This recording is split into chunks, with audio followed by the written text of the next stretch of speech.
La souffrance, un mot qu'on aimerait complètement éliminer. Pourquoi est-ce qu'on souffre? Est-ce que vous souffrez? Est-ce qu'il y a quelqu'un sur la planète qui ne souffre pas?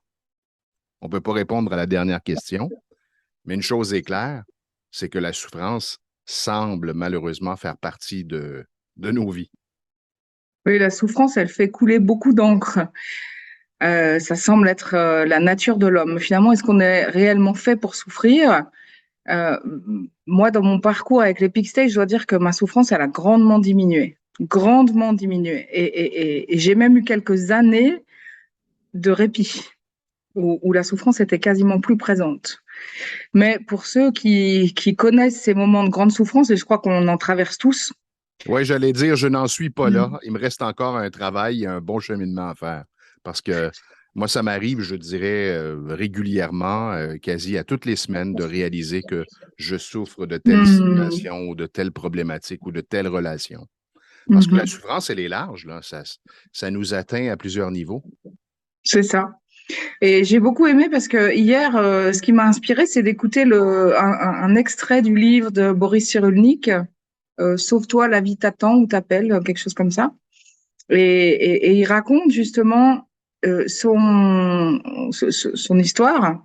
Et en tout cas, il explique qu'à un moment donné, alors que tout va bien et qu'il va faire, je crois qu'il va faire une séance de dédicace dans une librairie. Enfin voilà, tout marche bien pour lui. Il a beaucoup de succès. Il est très heureux dans sa vie. Et il va faire cette dédicace. Et à un moment donné, il ne sait pas pourquoi, il a une image comme ça qui lui remonte, une image de son passé, qui est un passé douloureux pendant la Deuxième Guerre, avec une famille qui a été déportée, etc. Donc, il a des images comme ça de ces moments qui lui remontent et il comprend pas pourquoi à ce moment-là, il y a ces images qui remontent.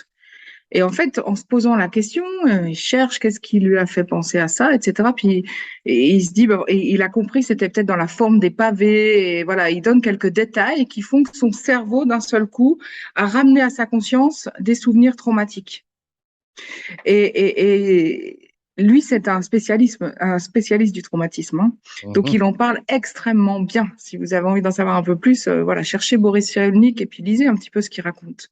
Lorsqu'on utilise le mot trauma, traumatisme, dans mon expérience, pour beaucoup de gens, c'est comme Wow, non, non, non, j'ai pas vécu de traumatisme. Traumatisme, c'est Hmm. comme si c'était quelque chose de très, très grave et de très, très gros. Voilà, bah là, en l'occurrence, lui, il sait d'où ça vient, c'est quelque chose de très grave et de très gros, et c'est pour ça qu'il s'est spécialisé dans le traumatisme. Mais en effet, pour monsieur, madame, tout le monde, finalement, le fait de pouvoir comprendre, grâce à ce modèle de Peak States, d'où vient notre souffrance, c'est-à-dire qu'en effet, elle vient d'un traumatisme, mais qui potentiellement a pu se passer beaucoup plus loin que dans notre histoire biographique, c'est-à-dire après notre naissance, en tout cas dans celle qu'on connaît, dans notre vécu. Ça peut, alors pour lui, c'est dans son vécu conscient parce qu'il Oui, se souvient exactement. de tout ça. Mais pour certaines personnes, ça remonte à plus loin. Ça peut remonter à avant la naissance et ça peut être des choses qu'ont vécu nos ancêtres. Dernièrement, pour donner un autre exemple, ça touche mon père.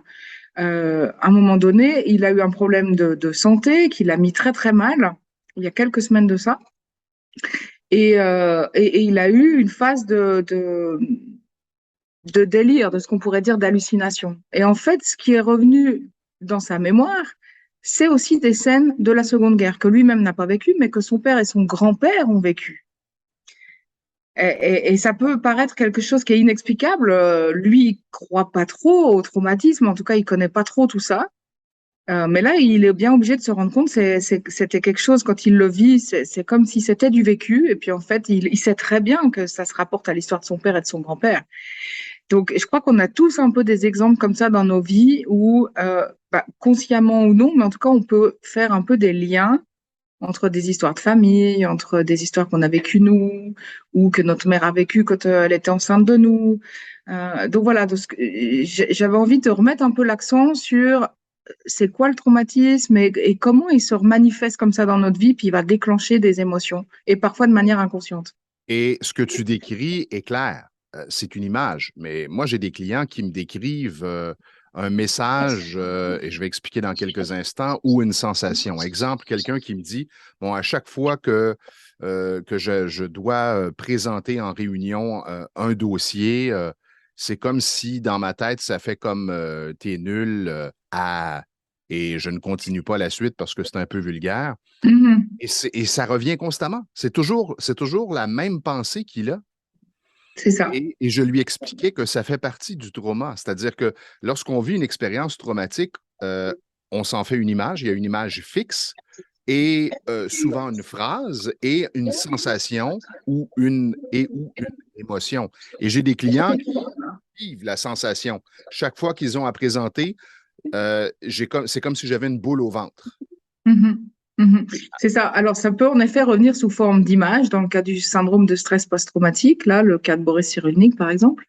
Mais parfois, ça peut être une odeur ou n'importe quel stimuli, une situation Ouais. qui va faire réémerger, en effet, donc soit l'image, soit la sensation physique, soit l'émotion, soit plusieurs de ces trois facteurs, en fait. Mhm. Et du coup, c'est pour ça que quand on comprend bien qu'est-ce qu'un trauma et ces trois composantes du traumatisme, on comprend l'expression du traumatisme et dans notre modèle, on est aussi capable de retrouver l'origine du traumatisme, même si elle est inconsciente une fois de plus.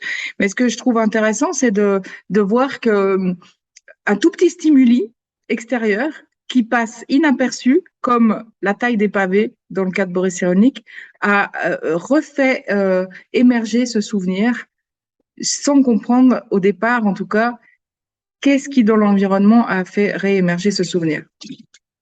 Ce qui est, et on pourra conclure là-dessus, ce qui est intéressant et ce qui m'amène à te raconter cette anecdote, à vous raconter, à vous partager cet échange que j'ai eu avec un ami qui, on partage une passion pour les animaux, pour les chiens. Mm.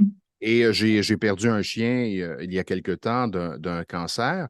Et évidemment, j'ai réglé le trauma via les techniques Peak States. Et c'est quand même relativement récent. Et je crois à cet ami qui, lui, a perdu un chien il y a longtemps. Et on reparlait de nos chiens et ses yeux sont devenus pleins d'eau.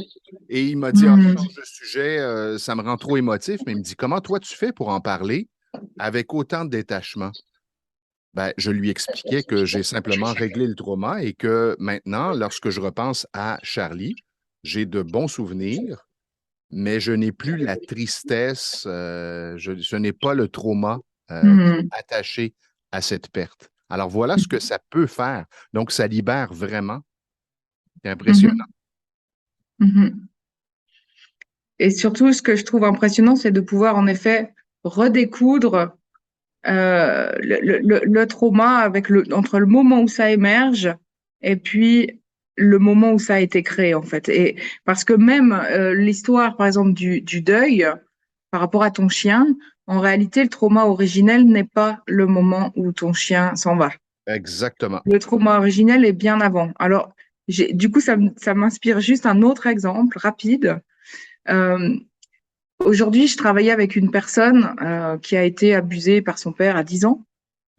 Et elle me dit, non, non, non, ça, je veux pas retourner voir ce moment-là de traumatisme. Normal, ok. En règle générale, on va pas frontalement revisiter ce genre de traumatisme biographique.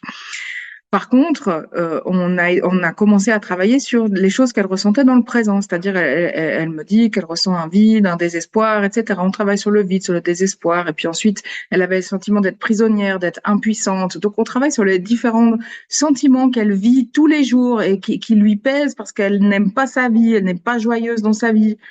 Et puis, en fait, quand on remonte à l'origine de ce sentiment, par exemple, d'être prisonnière, impuissante, etc., on repasse pas forcément par ce moment-là, puisque je l'emmène directement au premier moment. Donc, on repasse pas par le moment du viol, ce que je veux dire. Et on a été guérir des choses avant la naissance. Et à la fin de la séance, donc en 2 heures, hein, à la fin de la séance, quand je la ramène finalement pour la première fois, quand je l'emmène pour la première fois revoir la scène du viol, là, elle est capable d'y aller. Et il reste plus qu'une toute petite chose, la colère à guérir, mais tout le reste des émotions ont été guéries sans repasser par cette scène de viol directement. C'est quelqu'un qui guérit extrêmement vite, hein, donc c'est un exemple assez assez incroyable. Ça prend parfois un peu plus de temps, mais en tout cas, voilà. L'origine du traumatisme n'est pas toujours le traumatisme qu'on croit, enfin, qu'on a vécu, en tout cas. L'origine peut remonter plus loin que ça.